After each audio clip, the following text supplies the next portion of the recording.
Lo voy a saludar a Seferino Reato. Está Seferino Reato en línea. ¿Qué tal, Seferino? ¿Cómo le va? Buen día. ¿Cómo está usted? Muy bien, gracias, Romero. La verdad que lo venimos siguiendo atentamente con este último libro, Salvo que me muera antes, sobre las últimas horas de Néstor Kirchner. Altamente, viene un poco en consonancia con lo que vienen siendo sus publicaciones, no, de alto impacto en el sentido de decir, de temas de notable actualidad y que por ahí quizás no se animan otros autores a escribir. Claro, esa es la idea, porque son libros periodísticos, la gente, los lectores esperan que uno diga algo sobre temas interesantes o que para ellos pueden ser de interés. Seferino, siempre se habló y mucho de una fuerte discusión de Néstor Kirchner y Hugo Moyano en horas previas. Siempre también se plantean sobre hipótesis respecto de lo que ha ocurrido en torno a ello. ¿Usted en este libro desentraña absolutamente todo eso? Sí, claro, porque es cierto que hubo una discusión y algunos atribuyeron a esa discusión un enojo que derivó en el infarto fatal de Néstor Kirchner. Ahí yo digo, hablo sobre esa versión, sobre otras, y todo eso fue actualizado porque el día de la muerte de Néstor Kirchner, que fue el 27 de octubre del 2010, en Calafate, por la tarde hubo un velatorio a cajón abierto, como es tradicional, entre los íntimos, los parientes, los asistentes, muchos dirigentes políticos que habían llegado a Buenos Aires, también de Río Gallegos, a Calafate, y ahí al momento de cerrar el cajón, Máximo se despide del padre, Máximo Kirchner, y dice: papá, te juro que a todos los que te hicieron esto los voy a hacer mierda, textualmente. Entonces a partir de eso todos empezaron a pensar en quién se podía haber referido el hijo de Kirchner. Ahí surgió el tema de, bueno, discutió con Moyano, pero no es la única versión del enojo, hay otras versiones. Esto, vos, luego de estudiarlo y analizarlo, a mí siempre me queda la duda del hecho de decir, bueno, ¿esto fue en realidad una consecuencia de un solo hecho? ¿O en realidad tenemos que hablar de un descuido de una persona a lo largo de los últimos años que no era muy aplicado en el tema de salud? Sí, creo que el lector puede sacar las conclusiones. Yo creo que era un paciente de riesgo. El mes anterior a su muerte, en septiembre, le habían colocado un stent, como es lógico en estos casos, le habían recomendado que se cuidara, pero él no hizo nada de eso, hasta viajó en avión enseguida. ¿Se acuerdan? Fue con la presidenta Cristina Kirchner a la Asamblea de las Naciones Unidas en Nueva York. Después estuvo en un montón de actos, incluido uno muy importante en el Luna Park, donde casi estaba previsto que hablara, pero al final habló en ese momento presidenta, su esposo, y después seguía dedicándose a la política con la misma pasión, la energía, el estrés de siempre. En febrero de aquel año, del 2010, había tenido otro episodio cardiovascular, lo habían operado de la carótida, lo mismo, las mismas recomendaciones, que son las usuales en este tipo de pacientes. Y tanto es así que cuando él se infarta, el 27 de octubre del 2010, en la casa, en Calafate, no tenían nada de nada, no tenían ni siquiera un desfibrilador. Habían llevado, sí, para Río Gallegos y Calafate, uno de los médicos de presidencia, pero ese médico tampoco era cardiólogo, y no tenía nada. Entonces yo hablé con el médico del hospital local, del hospital de Calafate, que estaba de guardia y es el primero que llega a la casa de los Kirchner, y lo encuentra al médico de la presidencia haciendo los masajes clásicos, pero sin ayuda de nada, repito, ni siquiera un desfibrilador.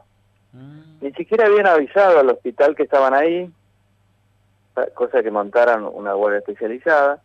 Es decir, hubo mucho descuido con la salud de Néstor Kirchner, al punto que son muchos los que dicen que con un poco de cuidado se podría haber salvado. Claro, por lo que contás directamente, un estado tipo de precariedad total para una persona que tenía riesgos.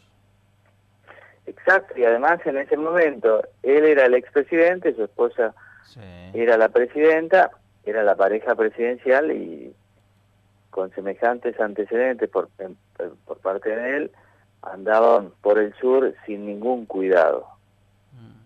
¿Te sorprende? Después fíjate sí. que las cosas cambiaron porque ellos habían prometido en Calafate la construcción de un nuevo hospital más acorde con una ciudad turística que había crecido mucho en los últimos años, y ese hospital recién se concreta después de la muerte de Néstor Kirchner, y es después de la muerte del marido, cuando Cristina hace cambios en la unidad médica presidencial, la hace más compleja, más profesional, pero todo después de la muerte de Néstor Kirchner.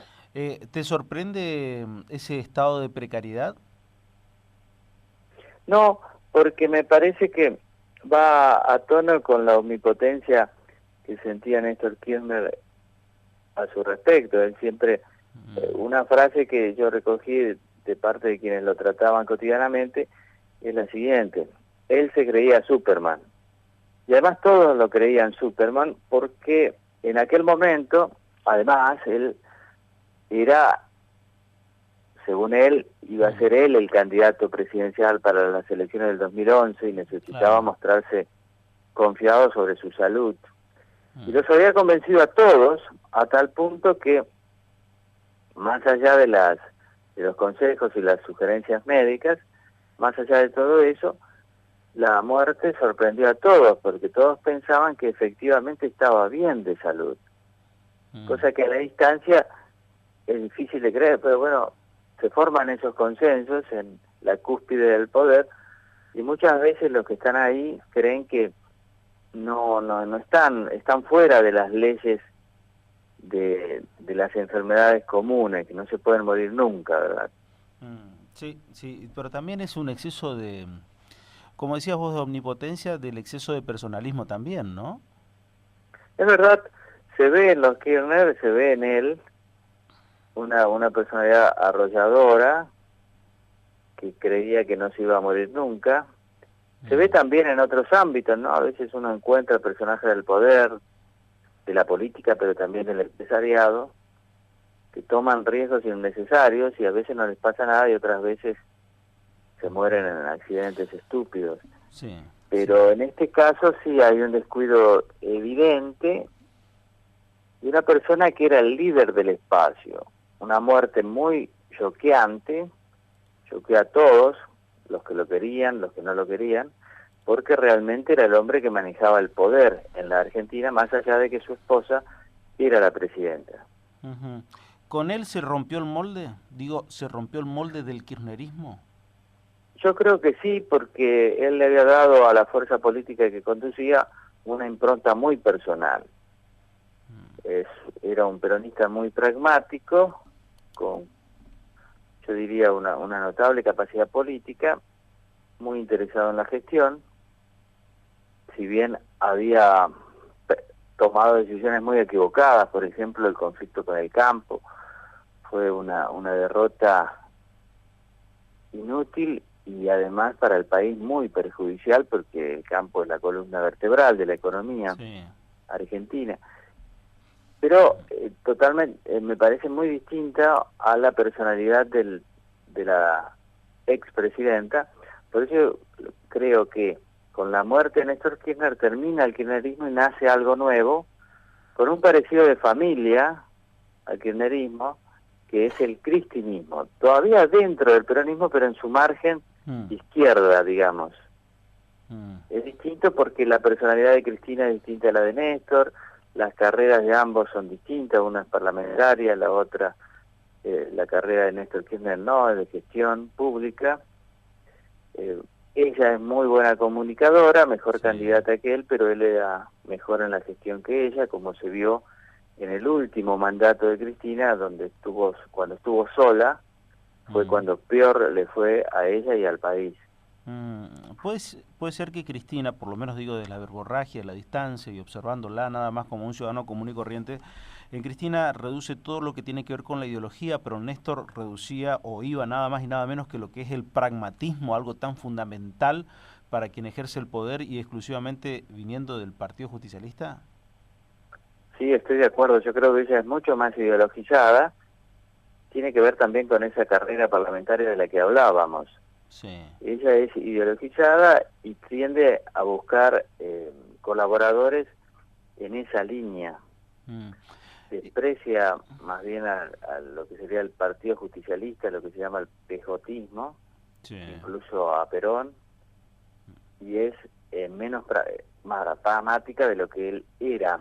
Él era una persona que presionaba, pero negociaba. Si bien en el conflicto con el campo, los dos se muestran igualmente de obcecados y nada pragmáticos. Claro. Pero en general todos consideran que él tenía marcha atrás, como dicen, ¿no? O sea, podía retroceder, en cambio ella no. Salvo en las campañas, porque ella es muy pragmática en campaña, fíjate. Sí. La campaña del 2007 fue distinta de la 2011, cuando ella se presentó como la viuda estoica que se hacía cargo del país, a pesar del dolor por la muerte del marido. Sí. En el 2007 era una garantía de institucionalidad y hablaba de Alemania como el ejemplo. En las PASO, por ejemplo, ella abandonó, por lo menos en la cosmética electoral, todo signo de arrogancia y se metía dentro de los circuitos de la gente y hacía hablar a las víctimas del ajuste. Ahora cambió un poco, pero probablemente vuelva a cambiar si ve que las encuestas no lo favorecen, pero ella está en búsqueda del voto peronista, ¿no? Del voto peronista, a pesar de la segunda, pero ese es el voto que ella cree que puede porque su techo es bastante bajo, o sea, tiene un índice de rechazo muy alto. Quiero decir, ella es muy pragmática en campaña, es muy ideologizada en la gestión. La verdad que la historia nos demuestra que es muy difícil que un hijo pueda llegar a ocupar el mismo rol que el padre. Quizás en la historia de la República Argentina solamente el hijo de Roca llegó a ser vicepresidente de la Nación. No es cierto el vínculo entre Luis y Roque Sáenz Peña, que los dos fueron presidentes, pero me parece que un contexto completamente distinto. Son pocos los casos que se dan acá en la Argentina. ¿Vos crees que Máximo tiene ese pragmatismo, esa suerte de visión política como la tuvo Néstor, como para decir, este puede ser un líder político en los próximos años? Yo creo que no, por lo menos no lo ha demostrado hasta ahora, no lo ha demostrado cuando tuvo mucho más instrumentos de poder que ahora. Si bien adelgazó y demás, se lo ve distinto, no creo que eso influya demasiado. Yo creo que el apellido Kirchner por ahora no es un gran activo a nivel de mayorías. Claro que tienen una minoría intensa y movilizada y muy fuerte en algunos lugares más que en otros, pero creo que el momento del kirchnerismo ya pasó. Probablemente haya pasado también el momento de las provincias más periféricas y los próximos liderazgos surjan más de la zona centro, de la zona núcleo. Me parece que estamos ante un cambio importante a nivel, yo diría, político. No, creo que el tiempo del kirchnerismo fue demasiado largo y ya pasó.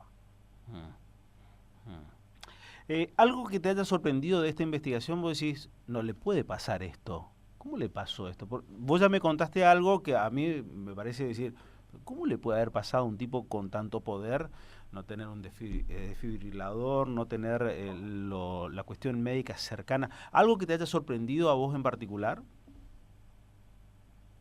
Esa, la que vos señalás, el descuido por la salud, pero también el conflicto con el campo sigue siendo algo para mí difícil de entender, porque en el 2007 Cristina recogió el voto rural. Sí. Fíjate, el caso más emblemático es el de la provincia de Santa Fe. La perdió a manos de Lidita en Rosario. Perdió feo. Pero solo ganó la provincia y por poco, la provincia de Santa Fe, gracias al voto de las localidades rurales. Ese voto después, eso fue en el 2007, ese voto lo desprecia olímpicamente en el conflicto con el campo. Luego muchos de ellos, ese voto de las localidades rurales vuelve a apostar por el kirchnerismo en el 2011. Sí. Y otra vez vuelve Cristina, en este caso ya sin Néstor, a despreciar ese 54,11% y se encierra en los leales. Yo le dedico un capítulo, porque me parece típico de una persona que que es muy ideológica. Cuando uno gana con tantos votos en primera vuelta, 54,11%, a más de 37 puntos porcentuales del segundo, cuando uno logra tanto poder en las urnas, generalmente hace un gabinete que refleje ese 54,11%. Ella no. Ella se encerró en los legales, en la Cámpora, en su hijo, en Kicillof para la economía, en Zanini para la política y la administración. Quiero decir, son cuestiones inexplicables para alguien que no entienda cómo es la formación política de una persona. Creo que ella, como te decía, es muy pragmática como candidata, muy cerrada como gestora, y la sorpresa que ella tenía respecto de cómo podían haberse metido en un conflicto como el campo, cómo podían despreciar los votos propios, cómo podían ser tan obtusos como para pelearse con la locomotora económica del país, bueno, están resueltos, creo, desde el punto de vista de la formación política. Y otra cuestión que es importante es donde uno hizo toda su carrera política. Néstor Kirchner la hizo en Río Gallegos, en Santa Cruz. En Santa Cruz no hay 1 centímetro cuadrado de soja. O sea, no se entiende lo que es el campo argentino y tienen una idea muy ideologizada y muy vieja del campo. Lo confunden con la oligarquía vacuna, que si alguna vez existió, no existe ahora. Entonces, todo eso al final termina explicando las zonas grises, lo que yo al principio no entendía.